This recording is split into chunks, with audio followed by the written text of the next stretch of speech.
with me, Dad. Okay, honey. Magic Treehouse number 2, The Night at Dawn. Chapter 1, The Dark Woods. Jack couldn't sleep. He put his glasses on. He looked at the clock. 5:30. Too early to get up. Yesterday, so many strange things had happened. Now he was trying to figure them out. He turned on the light. He picked up his notebook. He looked at the list he'd made before going to bed. Found treehouse in woods. Found lots of books in it. Pointed to pteranodon picture in book. Made a wish. Went to time of dinosaurs. Pointed to picture of Frog Creek woods. Made a wish. Came home to Frog Creek. Jack pushed his glasses into place. Who was going to believe any of this? Not his mom, or his dad, or his third-grade teacher, Ms. Watkins. Only his 7-year-old sister, Annie. She'd gone with him to the time of the dinosaurs. "Can't you sleep?" It was Annie, standing in his doorway. "Nope," said Jack. "Me neither," said Annie.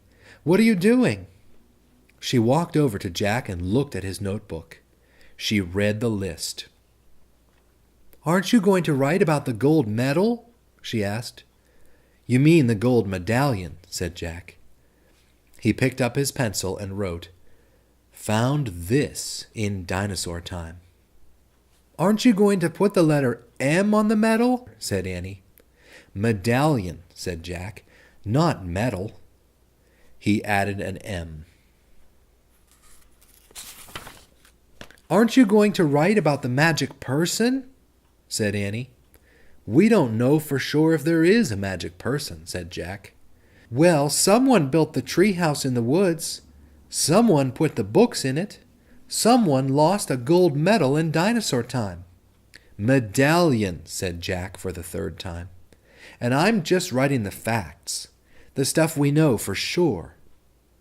"Let's go back to the treehouse right now," said Annie, "and find out if the magic person is a fact." "Are you nuts?" said Jack. "The sun's not even up yet." "Come on," said Annie. "Maybe we can catch them sleeping." "I don't think we should," said Jack. He was worried. What if the magic person was mean? What if he or she didn't want kids to know about the treehouse? "Well, I'm going," said Annie. Jack looked out his window at the dark gray sky. It was almost dawn. He sighed. "Okay, let's get dressed. I'll meet you at the back door. Be quiet." "Yay!" whispered Annie. She tiptoed away as quietly as a mouse. Jack put on jeans, a warm sweatshirt, and sneakers. He tossed his notebook and pencil in his backpack. He crept downstairs. Annie was waiting by the back door. She shined a flashlight in Jack's face. "Ta-da! A magic wand!" she said. "Shh! Don't wake up Mom and Dad," whispered Jack. "And turn that flashlight off. We don't want anyone to see us." Annie nodded and turned it off. Then she clipped it onto her belt. They slipped out the door into the cool early morning air. Crickets were chirping. The dog next door barked. "Quiet, Henry," whispered Annie. Henry stopped barking. Animals always seemed to do what Annie said. "Let's run," said Jack. They dashed across the dark, wet lawn and didn't stop until they reached the woods. "We need the flashlight now," said Jack. Annie took it off her belt and switched it on. Step by step, she and Jack walked between the trees. Jack held his breath. The dark woods were scary. "Gotcha!" said Annie, shining the flashlight in Jack's face. Jack jumped back. Then he frowned. "Cut it out," he said. "I scared you," said Annie. Jack glared at her. "Stop pretending," he whispered. "This is serious." "Okay, okay." Annie shined her flashlight over the tops of the trees. "Now what are you doing?" said Jack. "Looking for the tree house." The light stopped moving. There it was, the mysterious tree house, at the top of the tallest tree in the woods. Annie shined her light at the tree house, and then down the tall ladder, all the way to the ground. "I'm going up," she said. She gripped the flashlight and began to climb. "Wait!" Jack called. What if someone was in the treehouse? "Annie, come back!" But she was gone. The light disappeared. Jack was alone in the dark.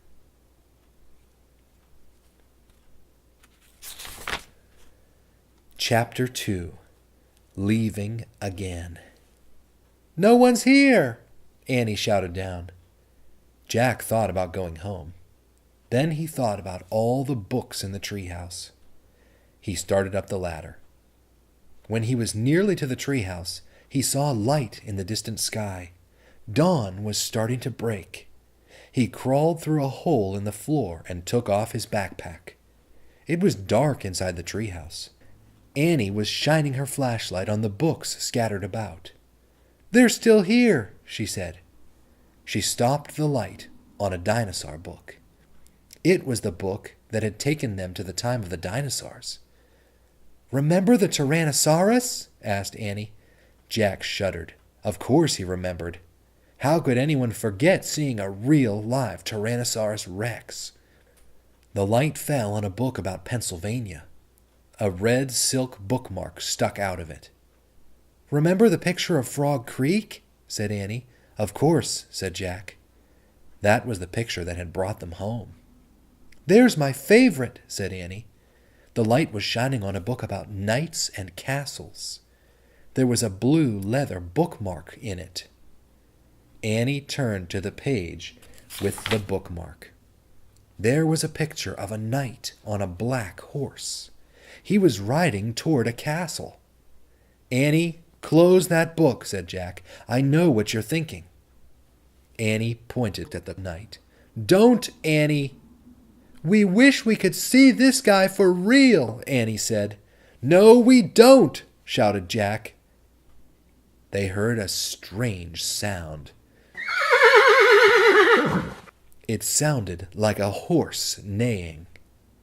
They both went to the window. Annie shined the flashlight down on the ground.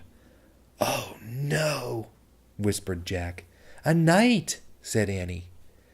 A knight in shining armor, riding a black horse, through the Frog Creek woods. Then the wind began to moan. The leaves began to tremble. It was happening again. "We're leaving!" cried Annie. "Get down!" The wind moaned louder. The leaves shook harder. And the treehouse started to spin. It spun faster and faster. Jack squeezed his eyes shut. Then everything was still. Absolutely still. Jack opened his eyes. He shivered. The air was damp and cool. The sound of a horse's whinny came again from below. "I think we're here," whispered Annie. She was still holding the castle book. Jack peeked out the window. A huge castle loomed out of the fog. He looked around. The treehouse was in a different oak tree, and down below, the knight on the black horse was riding by. "We can't stay here," said Jack. "We have to go home and make a plan first." He picked up the book about Pennsylvania.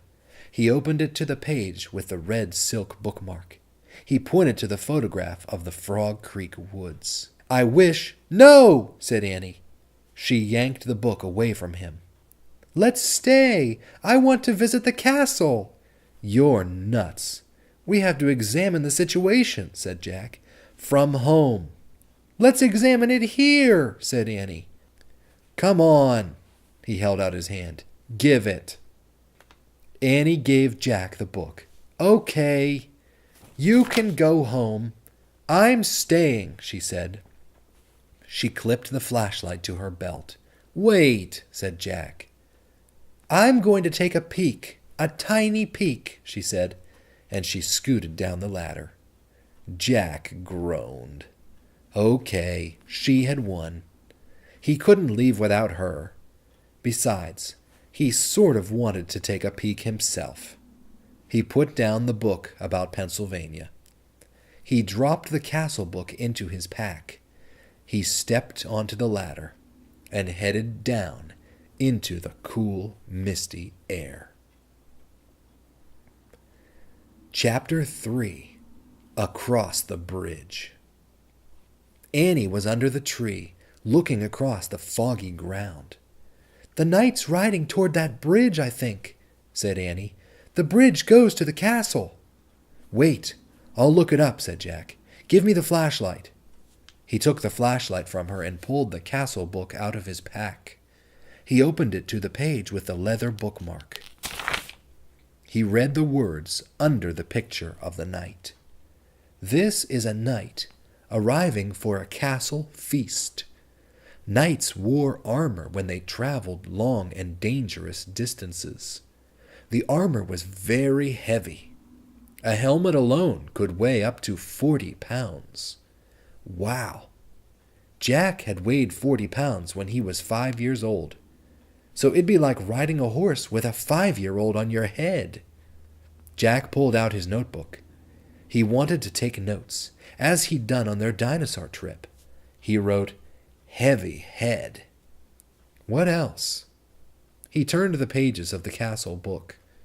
He found a picture that showed the whole castle and the buildings around it. "The knight's crossing the bridge," said Annie. "He's going through the gate. He's gone." Jack studied the bridge in the picture. He read, "A drawbridge crossed the moat. The moat was filled with water to help protect the castle from enemies. Some people believe crocodiles were kept in the moat." Jack wrote in his notebook, "Crocodiles in moat?" "Look," said Annie, peering through the mist. "A windmill, right over there." "Yeah, there's a windmill in here too," said Jack, pointing at the picture. "Look at the real one, Jack," said Annie, "not the one in the book." A piercing shriek split the air. "Yikes," said Annie. "It sounded like it came from that little house over there." She pointed through the fog. "There's a little house here," said Jack, studying the picture. He turned the page and read, "The hawk house was in the inner ward of the castle. Hawks were trained to hunt other birds and small animals." Jack wrote in his notebook, "Hawks in Hawk House." "We must be in the inner ward," said Jack. "Listen," whispered Annie. "You hear that? Drums, horns. They're coming from the castle. Let's go see." "Wait," said Jack. He turned more pages of the book. "I want to see what's really going on, Jack, not what's in the book," said Annie. "But look at this," said Jack. He pointed to a picture of a big party. Men were standing by the door, playing drums and horns. He read, "Fanfares were played to announce different dishes in a feast. Feasts were held in the great hall." "You can look at the book. I'm going to the real feast," said Annie. "Wait," said Jack, studying the picture. It showed boys his age carrying trays of food. Whole pigs, pies, peacocks with all their feathers. Peacocks? Jack wrote, "They eat peacocks?" He held up the book to show Annie. "Look, I think they eat..." Where was she? Gone. Again. Jack looked through the fog. He heard the real drums and the real horns. He saw the real hawk house, the real windmill, the real moat. He saw Annie dashing across the real drawbridge. Then she vanished through the gate leading to the castle. Chapter 4. Into the Castle. I'm going to kill her, muttered Jack. He threw his stuff into his pack and moved toward the drawbridge. He hoped no one would see him. It was getting darker. It must be night. When he got to the bridge, he started across. The wooden planks creaked under his feet. He peered over the edge of the bridge. Were there any crocodiles in the moat?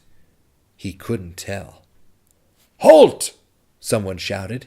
A guard on top of the castle wall was looking down. Jack dashed across the bridge. He ran through the castle gate and into the courtyard. From inside the castle came the sounds of music, shouting, and laughter. Jack hurried to a dark corner and crouched down. He shivered as he looked around for Annie. Torches lit the high wall around the courtyard. The courtyard was nearly empty. 2 boys led horses that clopped over the gray cobblestones. Jack turned. It was the knight's black horse. Psst!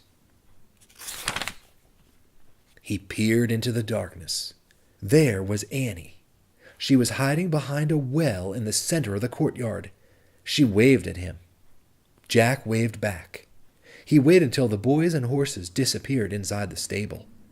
Then he dashed to the well.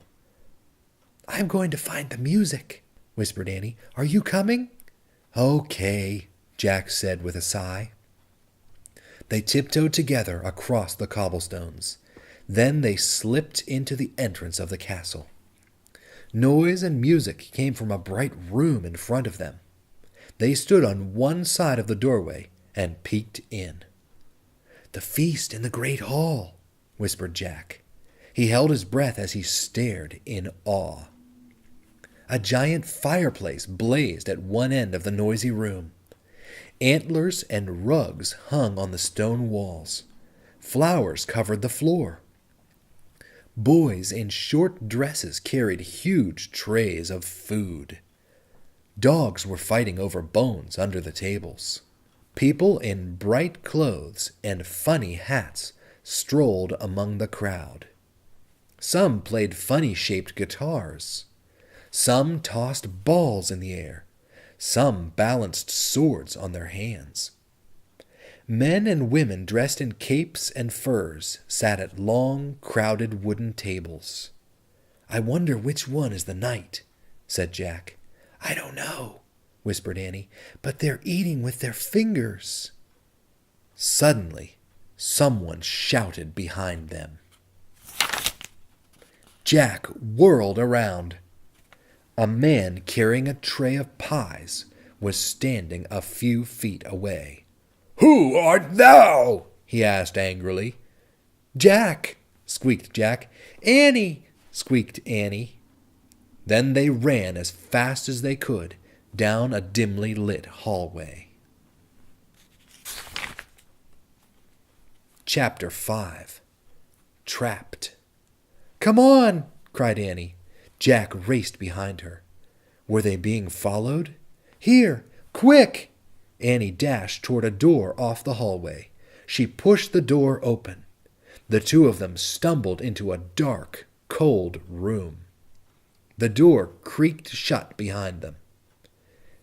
"Give me the flashlight," said Annie. Jack handed it to her, and she switched it on. Yikes! A row of knights right in front of them! Annie flicked off the light. Silence. "They aren't moving," Jack whispered. Annie turned the light back on. "They're just suits," Jack said. "Without heads," said Annie. "Let me have the flashlight a second," said Jack, "so I can look in the book." Annie handed him the flashlight. He pulled out the castle book. He flipped through the pages until he found what he was looking for. Jack put the book away. "It's called the Armory," he said. "It's where armor and weapons are stored." He shined the flashlight around the room. "Oh, man," whispered Jack.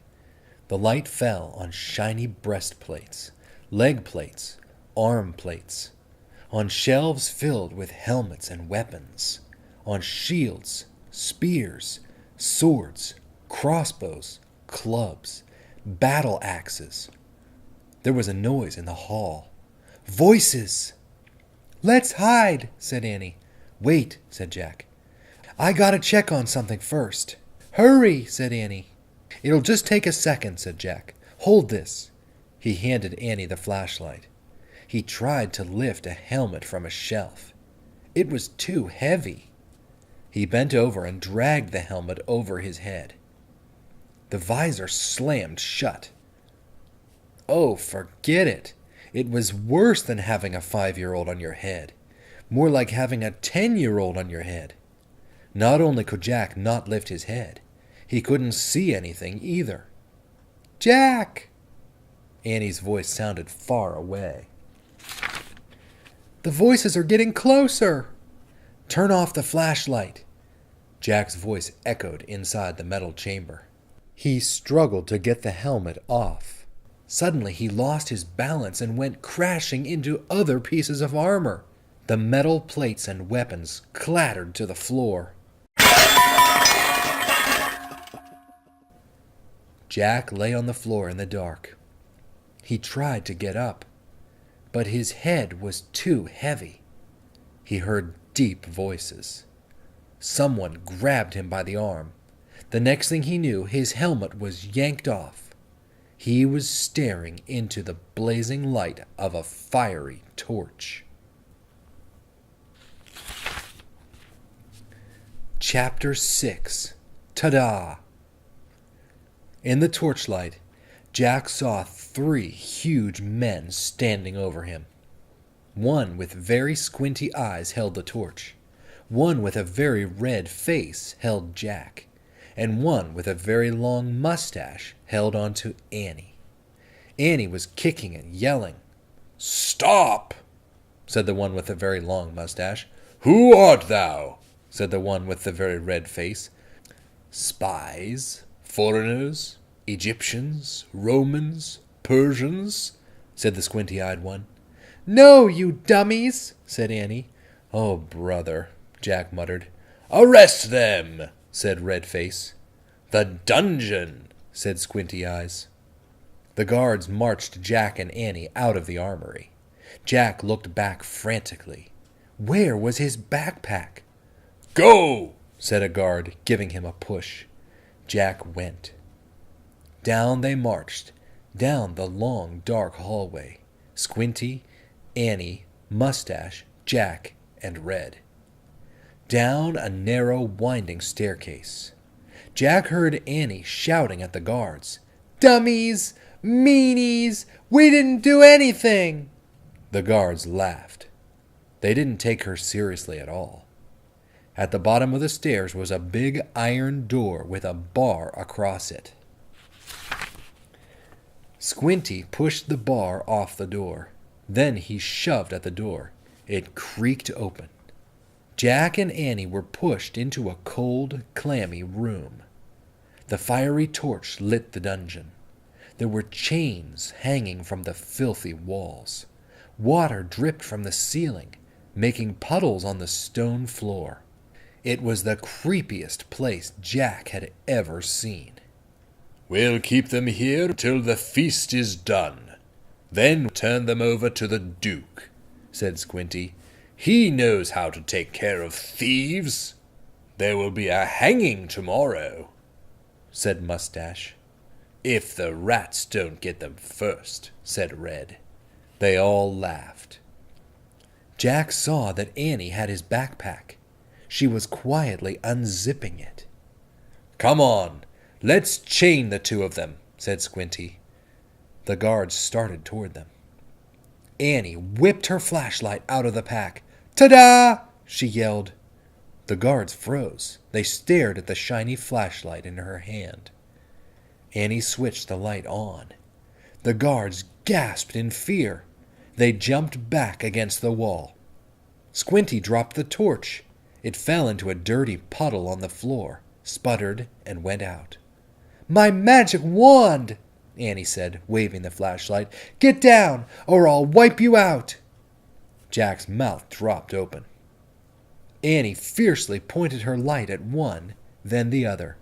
Each howled and covered his face. "Down! All of you! Get down!" shouted Annie. One by one, the guards lay down on the wet floor. Jack couldn't believe it. "Come on," Annie said to him. "Let's go." Jack looked at the open doorway. He looked at the guards quaking on the floor. "Hurry," said Annie. In one quick leap, Jack followed her out of the terrible dungeon. Chapter 7. A Secret Passage. Annie and Jack raced back up the winding stairs and down the long hallway. They hadn't gone far when they heard shouting behind them. Dogs barked in the distance. "They're coming!" Annie cried. "In here," said Jack. He shoved open a door off the hallway and pulled Annie into a dark room. Jack pushed the door shut. Then Annie shined her flashlight around the room. There were rows of sacks and wooden barrels. "I'd better look in the book," said Jack. "Give it to me." Annie gave him the flashlight and his backpack. He pulled out the book and started tearing through it. "Shh," said Annie. "Someone's coming." Jack and Annie jumped behind the door as it creaked open. Jack held his breath. A light from a torch danced wildly over the sacks and barrels. The light disappeared. The door slammed shut. "Oh, man," whispered Jack. "We have to hurry. They might come back." His hands were trembling as he flipped through the pages of the castle book. "Here's a map of the castle," he said. "Look, this must be the room we're in. It's a storeroom." Jack studied the room in the book. "These are sacks of flour and barrels of wine." "Who cares? We have to go," said Annie, "before they come back." "No, look," said Jack. He pointed at the map. "Here's a trap door." He read aloud. "This door leads from the storeroom through a secret passage to a precipice over the moat." "What's a precipice?" said Annie. "I don't know. We'll find out," said Jack. "But first we have to find the door." Jack looked at the picture carefully. Then he shined the flashlight around the room. The floor of the room was made up of stones. The trap door in the picture was 5 stones away from the door to the hall. Jack shined the light on the floor and counted the stones. 1, 2, 3, 4, 5. He stamped on the 5th stone. It was loose! He put the flashlight on the floor. He worked his fingers under the thin sheet of stone and tried to lift it. "Help!" Jack said. Annie came over and helped him lift the stone square out of its place. Underneath was a small wooden door. Jack and Annie tugged on the rope handle of the door. The door fell open with a thunk. Jack picked up the flashlight and shined it on the hole. "There's a little ladder," he said. "Let's go." He clipped on the flashlight and felt his way down the small ladder. Annie followed. When they both reached the bottom of the ladder, Jack shined the light around them. There was a tunnel. He crouched down and began moving through the damp, creepy tunnel. The flashlight barely lit the stone walls. He shook the light. Were the batteries running down? "I think our light's dying," he said to Annie. "Hurry!" she called from behind. Jack went faster. His back hurt from crouching. The light got dimmer and dimmer. He was desperate to get out of the castle before the batteries died completely. Soon he reached another small wooden door. The door at the end of the tunnel. Jack unlatched the door and pushed it open. He poked his head outside. He couldn't see anything in the misty darkness. The air felt good, cool and fresh. He took a deep breath. "Where are we?" whispered Annie behind him. "What do you see?" "Nothing. But I think we've come to the outside of the castle," said Jack. "I'll find out." Jack put the flashlight in his pack. He put the pack on his back. He stuck his hand out the door. He couldn't feel the ground, just air. "I'm going to have to go feet first," he said. Jack turned around in the small tunnel. He lay down on his stomach. He stuck one leg out the door, then the other. Jack inched down bit by bit until he was hanging out the door, clinging to the ledge.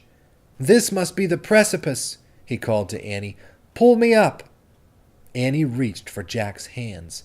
"I can't hold you," she said. Jack felt his fingers slipping. Then down he fell. Down through the darkness. Splash! Chapter 8. The Night. Water filled Jack's nose and covered his head. His glasses fell off. He grabbed them just in time. He coughed and flailed his arms. "Jack!" Annie was calling from above. "I'm in the moat," said Jack, gasping for air. He tried to tread water and put his glasses back on. With his backpack, his shoes, and his heavy clothes, he could hardly stay afloat. Splash! "Hi, I'm here," Annie sputtered. Jack could hear her nearby, but he couldn't see her. "Which way's land?" Annie asked. "I don't know. Just swim." Jack dog-paddled through the cold black water. He heard Annie swimming too. At first it seemed as if she was swimming in front of him, but then he heard a splash behind him. "Annie?" he called. "What?" Her voice came from in front, not behind. Another splash. Behind. Jack's heart almost stopped. Crocodiles? He couldn't see anything through his water-streaked glasses. "Annie," he whispered. "What?" "Swim faster." "But I'm here. I'm over here, near the edge," she whispered. Jack swam through the dark toward her voice. He imagined a crocodile slithering after him. Another splash, not far away. Jack's hand touched a wet, live thing. "Ah!" he cried. "It's me! Take my hand," said Annie. Jack grabbed her hand. She pulled him to the edge of the moat. They crawled over an embankment onto the wet grass. Safe. Another splash came from the moat waters. "Oh, man," Jack said. He was shivering all over. His teeth were chattering. He shook the water off his glasses and put them back on. It was so misty he couldn't see the castle. He couldn't even see the moat, much less a crocodile. We made it," said Annie. Her teeth were chattering too. "I know," said Jack, "but where are we?" He peered at the foggy darkness. Where was the drawbridge? The windmill? The hawk house? The grove of trees? The tree house? Everything had been swallowed up by the thick, soupy darkness. Jack reached into his wet backpack and pulled out the flashlight. He pushed the switch. No more light. They were trapped, not in a dungeon, but in the still, cold darkness.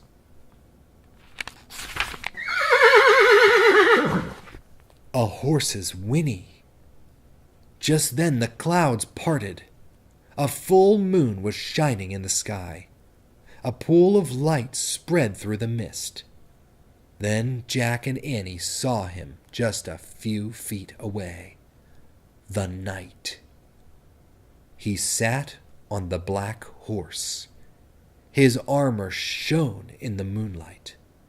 A visor hid his face, but he seemed to be staring straight at Jack and Annie.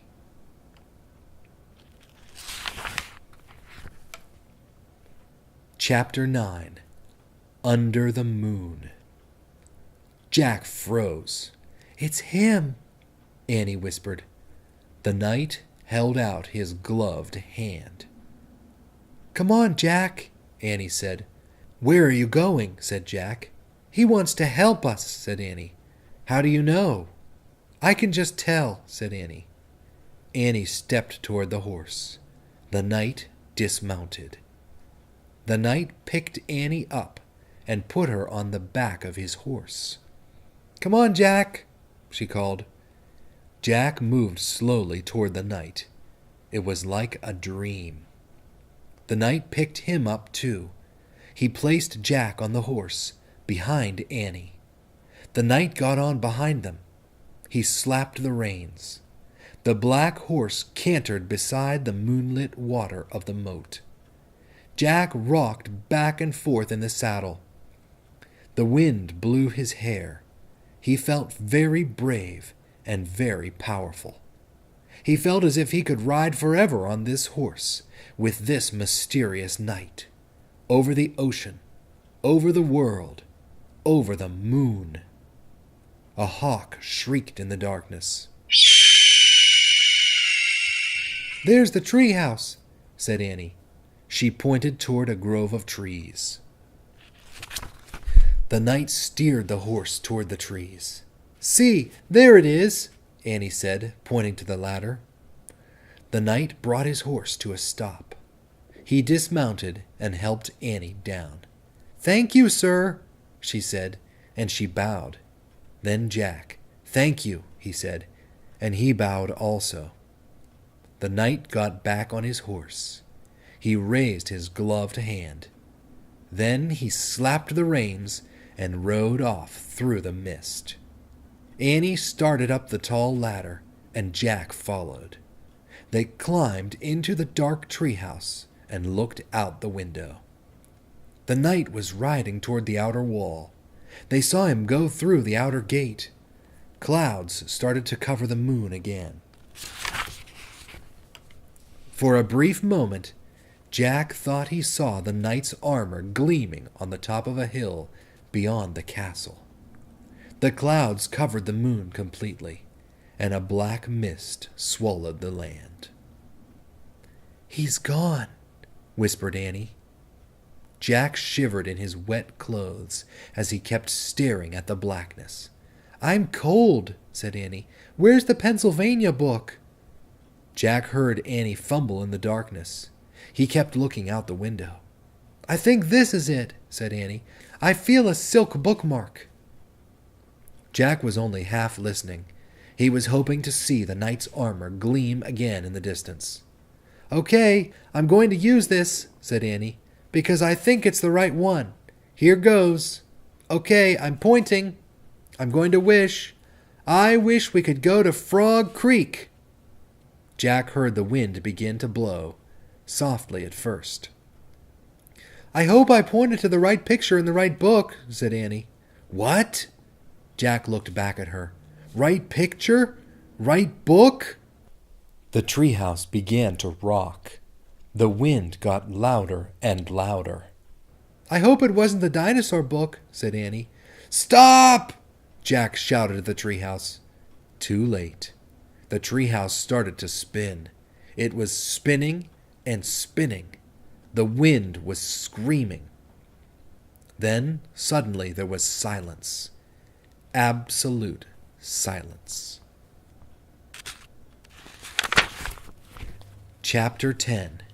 One Mystery Solved. The air was warm. It was dawn. Far away, a dog barked. "I think that's Henry barking," Annie said. "We did come home." They both looked out the treehouse window. "That was close," said Jack. In the distance, streetlights lit their street. There was a light on in their upstairs window. "Uh-oh," said Annie. "I think Mom and Dad are up. Hurry!" "Wait!" In a daze, Jack unzipped his backpack. He pulled out the castle book. It was quite wet. But Jack placed it back with all the other books. "Come on, hurry," said Annie, scooting out of the treehouse. Jack followed her down the ladder. They reached the ground and took off between the gray-black trees. They left the woods and ran down their deserted street. They got to their yard and crept across the lawn, right up to the back door. Jack and Annie slipped inside the house. "They're not downstairs yet," whispered Annie. "Shh," said Jack. He led the way up the stairs and down the hall. No sign of his mom or dad, but he could hear water running in the bathroom. Their house was so different from the dark, cold castle, so safe and cozy and friendly. Annie stopped at her bedroom door. She gave Jack a smile, then disappeared inside her room. Jack hurried into his room. He took off his damp clothes and pulled on his dry, soft pajamas. He sat down on his bed and unzipped his backpack. He took out his wet notebook. He felt around for the pencil, but his hand touched something else. Jack pulled the blue leather bookmark out of his pack. It must have fallen out of the castle book. Jack held the bookmark close to his lamp and studied it. The leather was smooth and worn. It seemed ancient. For the first time, Jack noticed a letter on the bookmark, a fancy M. Jack opened the drawer next to his bed. He took out the gold medallion. He looked at the letter on it. It was the same M. Now this was an amazing new fact. Jack took a deep breath. One mystery solved. The person who had dropped the gold medallion in the time of the dinosaurs was the same person who owned all the books in the treehouse. Who was this person? Jack placed the bookmark next to the medallion. He closed the drawer. He picked up his pencil. He turned to the least wet page in his notebook, and he started to write down this new fact. The same. But before he could draw the M, his eyes closed. He dreamed they were with the knight again. All three of them riding the black horse through the cool, dark night, beyond the outer wall of the castle, and up over a moonlit hill, into the mist. The end. Thank you, Dad. You're welcome, sweetheart. You want to pick another one?